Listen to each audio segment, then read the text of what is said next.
Welcome to the Economist in Your Ear podcast. Today we're unpacking something pretty intense. The civil service exams in China and India. You often hear them called the toughest tests in the world. We want to explore what these, grueling challenges really mean for societies that, together, shape the lives of over a quarter of the world's people. Exactly. And, there's a clear overview out there, but we want to go a bit further than just summarizing. Our aim is really to sort of critically examine some of the claims made about these systems, look at the deeper implications, and bring in some other insights to get a more nuanced picture of how these massive selection machines actually work. It's definitely about more than just how hard the exams are. It touches on merit, opportunity, governance, really big themes. Okay, so let's start with just the sheer scale and difficulty, because it really is, mind-boggling. Take India last year. You had 1.1 million people applying for the top civil service jobs run by the UPSC. But here's the thing. Only about 1,000 spots were available. Wow. Yeah, so the success rate for those who actually sat the first exam, just 0.2%, tiny. Almost unbelievably small. And interestingly, the competition in China, it actually dwarfs even that. For their national exam, the Guokao, a record 3.41 million people registered and passed the initial screening last year. 3.4 million barat. Yeah, and that number is more than doubled since just 2014. Out of those millions, just over 39,700 actually got a job, which sounds like a lot, but it's still only about 1.5% of those who took the test. Still incredibly competitive. And these aren't just like one-day exams, are they? The process itself is brutal. Oh, absolutely not. It's multi-stage, incredibly rigorous. In India, if you manage to pass the first hurdle, you then face 9 more papers. That's what, 27 hours of exams? 27 hours. Yeah. And China has its own version, multiple choice tests and policy essays, testing your thinking and writing. And then in both countries, you have these in-person interviews as a final filter, often described as pretty brutal themselves. Only a tiny fraction makes it all the way through. Which really brings us to the question, why? Why are these jobs so incredibly sought after? It can't just be the salary. Right. It's much more than that. In India, getting one of these jobs is often called a ticket to prosperity, prestige, and even better marriage prospects, apparently. It genuinely changes your life, your social standing, offers immense security. Exactly, that security point. And you see a similar thing in China, especially with the economy slowing down recently. Yeah. Getting a top state job, they call it landing ashore.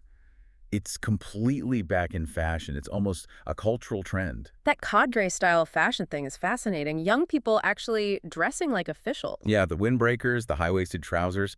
It shows how deep those aspirations run. It's more than just a job. So this intense desire feeds into a core argument you often hear, that these exams, despite everything, are maybe the fairest way to pick people. It's a powerful idea, isn't it? Yeah. Especially when you're dealing with such huge numbers of candidates.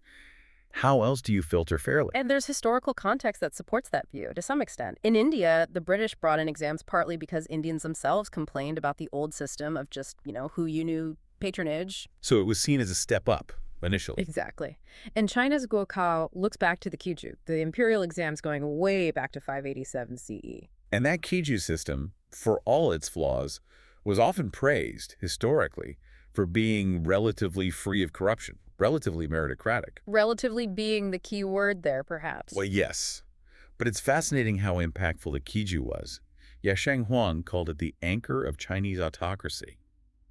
It demanded a total intellectual commitment, often from a really young age, 5 years old sometimes. Wow. Which meant all the intellectual energy got funneled into passing these exams, into state service. Not much room left for, new or disruptive ideas.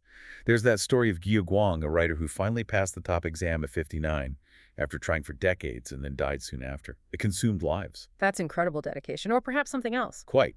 India's system, post-1947, kept that steel frame structure but refocused it, moving from colonial rule towards national development. Interestingly, they added an ethics paper in 2012, maybe trying to address qualities beyond just rote learning. But let's circle back to the human cost today. Because it's not just abstract history or numbers. The personal effort is just staggering. Absolutely. People often don't work for years while studying, or they work crazy hours around their study schedule. And the coaching centers, thousands flock to them, right? Especially the full-time ones. Yes, like Shikha Singh in India. Moved from her town to Delhi just to be in that environment, failed 3 times. But for her 4th try, she was doing 10-hour study days. Or Mrs. Ong in China, quitting her job, moving back home to focus entirely on studying. The sacrifices are just enormous. Yeah. And there's absolutely no guarantee it pays off. None at all. But if you do succeed, the rewards are significant. We're talking housing, pensions, job for life, being treated like royalty, apparently, with staff, even a special chair marked with your towel. It's a different world. But does that success on the exam actually translate to being a better public servant? That's the million-dollar question, isn't it? Yeah. It is. And the evidence is, well, mixed. Some research shows some correlation between exam scores and later performance. But critics argue the exams filter by the wrong criteria. Look at the World Bank's government effectiveness rankings. China's around the 74th percentile, India the 68th. Good, but maybe not what you'd expect from a system designed to pick the absolute elite via such a tough process. Right. It makes you wonder if the method itself is optimizing for the right things for actual governance. Exactly. And while you see small reform efforts, China trying some fixed-term hiring based on experience, India's lateral entry for specialists. They're still pretty minor, aren't they? Just sort of nibbling at the edges. Very much so. The exams are still the main gate, which brings us back squarely to that human cost. And it can be devastating. Exam failure has tragically been linked to suicides in both countries. That's incredibly dark. It is. And even for those who don't face that extreme, think of Ms. Singh feeling multiple times the social status loss, the emotional strain. Or Ms. Zhang in China feeling weighed down by anxiety, constantly thinking about the huge majority who don't make it. And the economic cost, too, right? All those years spent studying instead of working. A huge economic loss. Years of youth spent hitting the books, delaying careers, delaying consumption, lost productivity. Plus, a lot of the knowledge crammed for the exams might not even be that useful in the private sector. It's potentially a massive misallocation of talent. So considering all that, the stress, the economic loss, the potential biases, can we really still call these the fairest filters? That claim starts to look shaky. I think that's where we really need to challenge the narrative a bit. Are they fair filters, or are they creating these huge bottlenecks? Maybe they're acting more like a macroeconomic safety play, especially now. What do you mean by that? Well, look at those record applicant numbers again, particularly in China, with high youth unemployment. That Iron Rice Bowl state job looks like a safe harbor. Even with recent public sector pay cuts, it offers stability. So the surge isn't just about merit, it's driven by economic anxiety too. So it's less pure meritocracy, more an expensive game of endurance fueled by fear. It starts to look that way sometimes, especially when you see places like Kota in India, that factory town for exam prep. The suicide numbers there are just horrifying. 26 students in 2023, 17 already in 2024. Tragic. And while they're trying to regulate coaching centers now, curb predatory fees, the fundamental pressure is still there. And it's not just about the pressure or the cost. What about cheating? Does that undermine the fairness claim? Absolutely. You have these cheating economies springing up. India just passed an anti-fraud law this year after scandals involving cheating mafias. Mafias, Right, really? yeah. Organized groups fixing scores for cash. China's had its own crackdowns on leaked answers, people taking exams for others. It definitely challenges the idea of a level playing field. And beyond outright cheating, there are more subtle biases, right? Socioeconomic ones. For sure. In India, the UPSC's English-heavy papers often give an edge to urban upper-caste candidates with better schooling.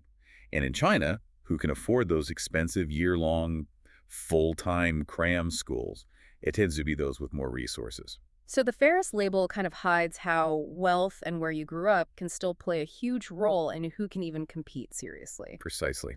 It's less about pure ability, perhaps, and more about the ability to devote years and resources to this specific type of preparation. Okay, so if fairness is questionable, what about effectiveness? Do the top scorers actually make the best bureaucrats? That's another crucial question. There was a study looking at India's UPSC results from 2013 to 2023. It found the correlation between exam rank and later job performance was statistically significant but weak. Weak. So what predicted performance better? Things like soft skills and political savvy. Things the exam doesn't really measure directly. Interesting. And in China? Harder to get comparable data. But some research suggests that local officials with engineering degrees, often favored by the Gukao, don't necessarily deliver better economic or environmental outcomes. So the exam might be selecting for excellent test takers, but not necessarily the most effective leaders or managers in practice. Which brings us back to those hidden costs, but maybe on a broader societal level now. Yes, the mental health toll is undeniable. We mentioned the suicides, but also high rates of depression and anxiety linked to these high-stakes exams. India's Supreme Court literally asked Rajasthan officials, why are children dying only in Kota? It's become a public health issue. And the economic impact beyond individual earnings. Well, think about those common gap years for studying. If you have large numbers of bright young people delaying entry into the workforce during their most productive years, economists estimate lost lifetime earnings, maybe 4–7% for repeat takers. But multiply that across millions. That's a drag on the whole economy. Plus the brain drain within the country, right? Engineers or doctors aiming for administrative jobs instead. Exactly. A misallocation of human capital. You end up potentially worsening skill shortages in crucial sectors because the prestige and security of the civil service job is just too tempting. So if we pull back, how do we challenge those common framings like exams are the fairest way? Well, we've seen fairness is undermined by coaching costs, language bias, unequal access. True fairness would need things like scholarships, maybe region-adjusted scoring. Okay, what about brutal selection is necessary for high standards? The World Bank governance scores suggest otherwise, right? China and India aren't necessarily outperforming countries with less intense entry barriers.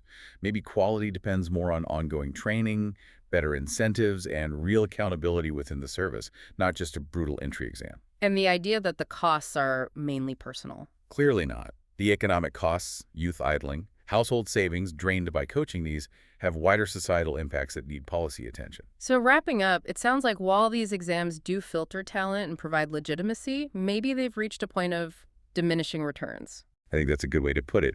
A diminishing returns meritocracy. The intensity keeps escalating, but are the benefits keeping pace with the rising costs? It's questionable. That image of the towel-draped royal chair waiting for the winners is powerful. But the opportunity cost for everyone else and for society seems immense and growing. So where do things go from here? Are there ways forward? There absolutely are potential paths for improvement if there's the political will. First, maybe broaden the hiring channels. Bring in more specialist people with digital skills through different routes, not just the generalist exam. Okay, diversify the entry points. Makes sense. Second, really work to democratize the preparation. Free online resources, need-based funding or fellowships to level the playing field financially. Reduce that coaching center dependency. Exactly. And third, crucially, maybe shift the focus. Couple the entry exam with much stronger, continuous performance reviews throughout a career. Don't rely solely on that one snapshot at the beginning to predict decades of effectiveness. Right, so it's about rethinking the entire life cycle, not just the gatekeeping function. Absolutely. It really leaves us with a big question, doesn't it? And maybe one for you, the listener, to ponder. What does merit even mean in today's complex world? And how do huge societies like India and China balance that ideal of fairness with the very real human and economic tolls of the systems they use to find it? Thank you for joining us for this conversation. Yes, thanks for tuning in. We hope it gives you something to think about regarding how large nations identify talent and how these crucial systems might need to adapt for the future.